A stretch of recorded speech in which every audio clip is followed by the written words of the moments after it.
श्रद्धा से जीऊं और सनातन की अग्नि को हर मानव तक पहुंचाऊं। मैं हूं सुमित पीर और ये यात्रा है संस्कृति, श्रद्धा और सनातन मेरे साथ।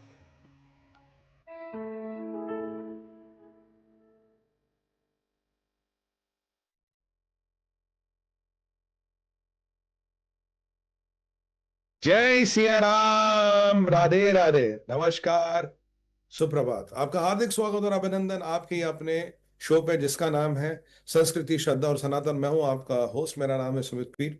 सबसे पहले तो आपको ये बता दूं, सनातन न कभी खत्म हुआ न कभी खत्म होगा।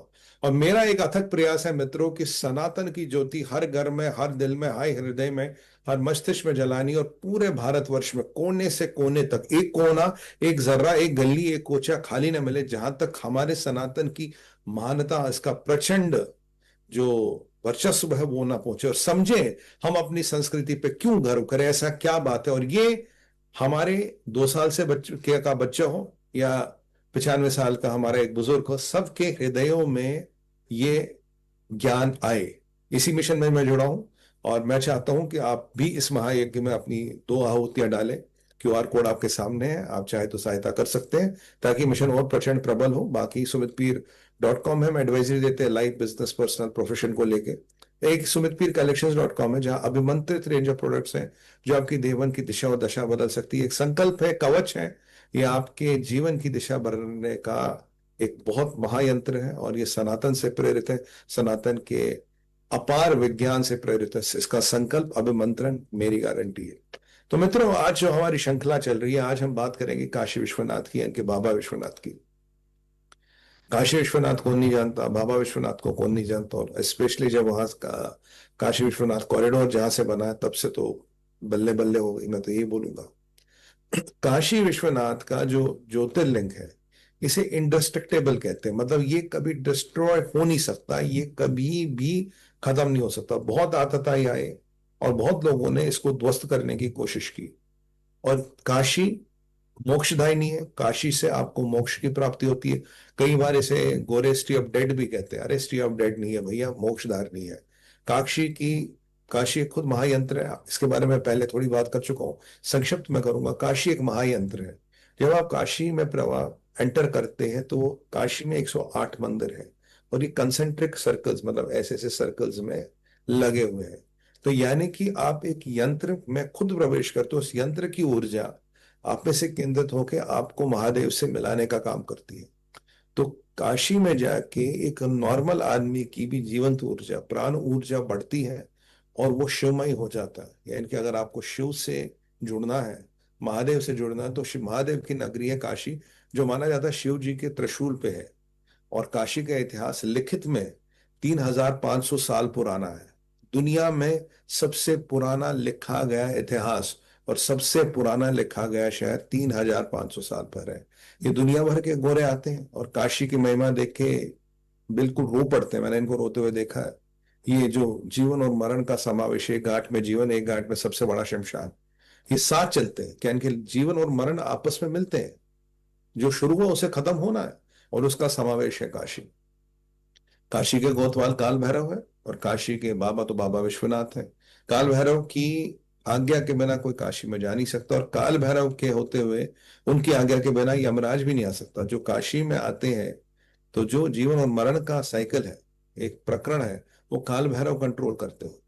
मैंने आपको बोला था तो मैंने थोड़ा संक्षिप्त में रिपीट कर लूं। और ये भी मान्यता है जब प्रलय आएगा तो काशी एक ऐसा शहर है जो जो नश्वर नहीं है, जो हमेशा वहीं टिका रहेगा, क्योंकि खुद महादेव के त्रिशूल पे है। एक विशेष कृपा है महादेव की काशी पे, और एक विशेष किस्मत वाले हैं जो काशी में रहते हैं, जो काशी में जिनका लालन पालन होता है। एक प्रभु अनुकंपा उन पे तो है ही है, और मोक्षदायिनी है काशी। और ज्योतिर्लिंग की बात करें साहब, ये कभी भी नश नाश नहीं हो सकता, इसका अनश्वर है ये। बहुत लोगों ने कोशिश की। इसका नाम है ऐबक। ऐबक आया था 1194 में, और उसके बाद इसने काशी विश्वनाथ मंदिर का ध्वस्त किया। उसके बाद आया आपका औरंगजेब, आया 1669 में। इसने मंदिर का को ध्वस्त किया और मंदिर के मलबे से इसने बना डाली ज्ञान मापी मस्जिद। यानी कि मंदिर के जो अवशेष है उससे बना डाली ज्ञान नहीं मापी मस्जिद। सिर्फ डोम अलग रख दिया ताकि ये बता सके, जता सके कि यहाँ एक मंदिर था, इसको तोड़ के उसने मस्जिद बनाई। और प्रभु का चमत्कार ऐसा देखिए, औरंगजेब भी नहीं रहा। आज वहां एक भव्य काशी विश्वनाथ का मंदिर है। फिर श्रेय जाता है रानी अहल्याबाई होलकर को, जिन्होंने 1780 में इस मंदिर को फिर बनवाया। इन्होंने शिवलिंग भी कहीं वहां के, ये माना जाता है जो वहां के पुजारी थे उन्होंने कहीं छुपा दिया था, किसी कुएं में उसका विसर्जन कर दिया था ताकि वो सेफ रहे। फिर शिवलिंग की पुनः स्थापना की गई, उसको पुनः लगाया गया, उसकी पुनः पाठ पूजा की गई। यहाँ मैं आपको बताऊं, यहाँ महाराजा रंजीत सिंह का भी नाम लेना चाहिए। महाराजा रंजीत सिंह जो सिख महाराजा थे और बहुत भारत के बहुत बड़े शूरवीर थे, उन्होंने 1 टन सोना दिया था। 1 टन सोना दिया था जो इसकी छतर पे लगा है। जो छत्र आप सोने का देते, इसका सोना महाराजा रंजीत सिंह ने दिया था। काशी एक ऐसी जगह जिसमें आस्था हर एक की थी, वो हिंदू हो, वो सिख हो, कोई भी हो, हर एक की आस्था का कारण काशी विश्वनाथ था। और महाराजा रंजीत सिंह ने खुद 1 टन सोना दिया था। महारानी अहल्याबाई होलकर हमारे महाराष्ट्र की, उन्होंने इस मंदिर को बनवाया, इसको स्थापित किया। और फिर ये पुण्य मिला माननीय प्रधानमंत्री मोदी जी को, जिन्होंने इसका काशी विश्वनाथ कॉरिडोर बनाया। तब भी कुछ किलो, शायद 70 या 75 किलो सोना इसमें और लगाया गया। तो बाबा विश्वनाथ तो हम जानते हैं कि उनकी महिमा जितनी बोले अपार है। यहाँ एक विशेषता है, यहाँ ये माना जाता है कि, मैंने आपसे बात की थी भैरव यात्रा की, जो काशी में मृत्यु को प्राप्त होगा, मोक्ष को प्राप्त होगा, भैरव यात्रा से गुजरना पड़ेगा। पर उसी के साथ, और भैरव यात्रा क्या होती है कि मैंने आपको बताई थी, इस पर हमारी बात हुई थी, पर इसी के साथ मैं आपको बताऊं, यहाँ पे एक तर्क का मंत्र, एक तर्क का मंत्र है जो ये माना जाता है कि जिसकी मृत्यु होने वाली और जिसको मोक्ष मिल रहा है, जो काशी से मिलना ही मिल रहा है, खुद महादेव आके उसके कान में बोल जाते हैं। मृत्यु से ठीक पहले भैरव यात्रा आपकी हो गई, भैरव यात्रा के बाद खुद महादेव आके आपके कान में तारका मंत्र बोल देंगे। ये मंत्र आपको भवसागर पार करा देता है। ये जीवन मरण का जो समुद्र है, इससे आप पार निकल के मोक्ष को प्राप्त हो सकता है व्यक्ति। तो इसीलिए काशी का की महानता बड़ी जबरदस्त है, बड़ी अपार है। और काशी में हर एक का योगदान है, हर एक की मानता रही है। और यही चीजें जो मैं भी आपको बता रहा हूँ, इसीलिए इनको भाई साहब हर घर में, हर दिल में, हर कोने कोने में पहुंचाना है। इसीलिए इस मिशन में आपका जुड़ना, आपकी आहुति बड़ी जरूरी है। sumitpri.com भी आप जानते हैं, परामर्श हो, कुछ भी आपको डिस्कस करना, देश विदेश से लोग जुड़ते हैं मेरे, जूम के माध्यम से जुड़ते हैं, बहुत हमारे भाई जुड़ते हैं विदेशों से। मैं काफी, मेरा शेड्यूल ऊपर नीचे रहता है, काफी रात को अपॉइंटमेंट्स होती है। और सुमित कलेक्शंस आप तो साइट पे जाके देख सकते हैं कौन से प्रोडक्ट्स हैं आपको सूट करते हैं, आप ले सकते हैं। कोई परामर्श करना हो, वहां नंबर है, आप हमसे संपर्क भी कर सकते हैं। तो अब यहाँ काशी की बात हो रही थी, तो साधु सन्यासी, अब यहाँ अगर मैं बोलूं जगत गुरु आदि शंकराचार्य जी, अगर मैं बोलूं रामकृष्ण परमहंस, अगर मैं बोलूं स्वामी विवेकानंद, अगर मैं बोलूं लेके महंत योगी आदित्यनाथ जी, माननीय मुख्यमंत्री उत्तर प्रदेश, योगी जी, मोदी जी, कोई भी बड़े से बड़ा नेता, कोई भी बड़े से बड़ा दिग्गज जो अपने जमाने में नंबर 1 रहा है, मतलब जिन्होंने समाज को दिशा और देश को दिशा निर्देशन किया है, वो कहीं ना कहीं काशी आए हैं। और काशी खुद अल्बर्ट आइंस्टाइन आए थे, अल्बर्ट आइंस्टाइन कई बार आ चुके हैं। उन्होंने कहा है कि भाई काशी के बिना जो आज का जो हिंदू साइंस है, जो हिंदुओं का आध्यात्मिक ज्ञान है, उसके बिना मॉडर्न साइंस की ये उपलब्धियां संभव ही नहीं है, अल्बर्ट आइंस्टाइन खुद कह चुके हैं। तो यहाँ मैं बात करूं स्वामी विवेकानंद जी या रामकृष्ण परमहंस जी या मोदी जी या योगी जी से लेके अल्बर्ट आइंस्टाइन से लेके जगत गुरु आदि शंकराचार्य, ये सब काशी आ चुके हैं। और ये जो आक्रांतों ने काशी का विध्वंस किया या सोमनाथ जी का विध्वंस किया, ये आक्रांतों को पता था यहाँ सनातन की ताकत है, आक्रांतों को पता था जगह की महानता क्या, इसीलिए इसका विध्वंस किया गया, बार बार किया गया। पर प्रभु की ऐसी अनुकंपा, सनातन को कौन मिटा पाया, ऐसा कोई पैदा नहीं हुआ। यहाँ एक और बड़ी विचित्र चीज है जो आपको जाननी है। माँ गंगा जो है, जिसे गैंजेटिक प्लेन्स कहते हैं, जो पूरे गंगा का क्षेत्र ईस्ट की तरफ बहती है, यानी कि पूरब की तरफ बहती है, करेक्ट, पूरब की तरफ बहती है। पर यही माँ गंगा जब काशी आती है तो इसे कहते हैं उत्तरावाहिनी। यहां मां गंगा का केवल काशी काशी में प्रवाह बदलता है। ये नॉर्थ की तरफ बहती है, नॉर्थ यानी कि उत्तर, उत्तरावाहिनी। उत्तरावाहिनी यानी कि जो नॉर्थ की तरफ है, यहाँ केवल इस क्षेत्र में गंगा, मां गंगा का प्रवाह बदल जाता और कहीं नहीं बदलता पूरे भारत में। और नॉर्थ में क्या है? काशी के, काशी के उत्तर में क्या है? काशी के उत्तर में है कैलाश। तो शिव जी की नगरी से मां गंगा सीधा वहां प्रवाह या अपनी जो गति है वो कैलाश की तरफ ले जाती है, कैलाश की डायरेक्शन में बहती है। इसीलिए ये कहते हैं, ये मानता है जिसका भी काशी में दाह संस्कार होता है, सीधा जो अस्थि है उनको सीधा गंगा में प्रवाहित किया जाता है। उसके बाद कोई ज्यादा रिचुअल्स या पाठ पूजा दास, उसके बाद कोई ज्यादा कुछ पूजा नहीं होती, सीधा, क्योंकि यहाँ गंगा जो है ये मोक्षदायिनी है, ये सीधा नॉर्थ की तरफ जा रही है।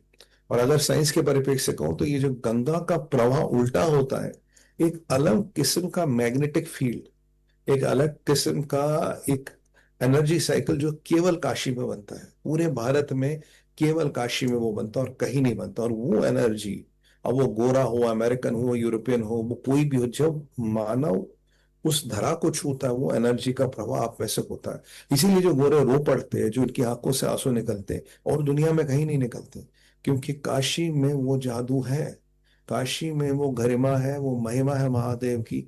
ये आपको बिल्कुल काशी की ऊर्जा आप महसूस कर सकते हो अगर आप जब तक में है, अगर आप खासकर आध्यात्म में है, तो ये ऊर्जा आप एक अलग स्तर पे, एक अलग लेवल पे आप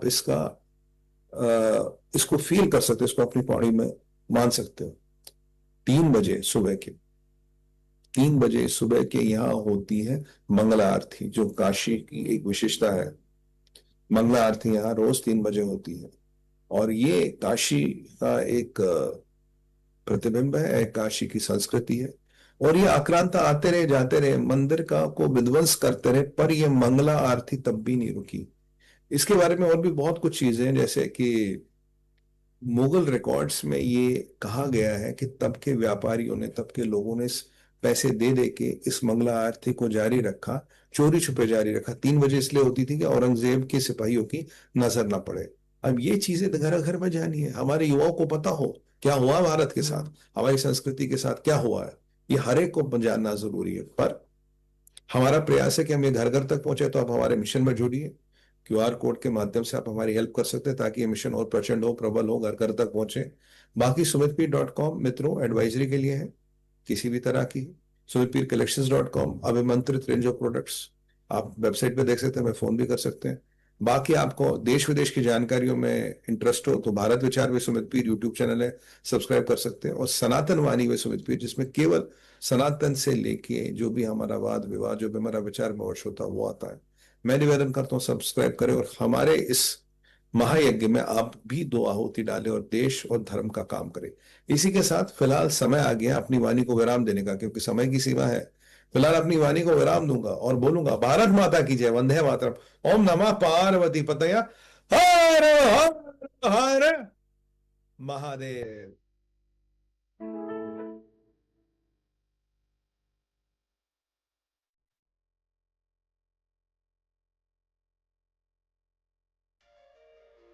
हर हर महादेव। सनातन न कभी शुरू हुआ था और ना ही कभी खत्म होगा। इस धरती पे जन्म लेके मैंने सिर्फ एक संकल्प लिया है, अपनी संस्कृति को समझूं, श्रद्धा से जीऊं और सनातन की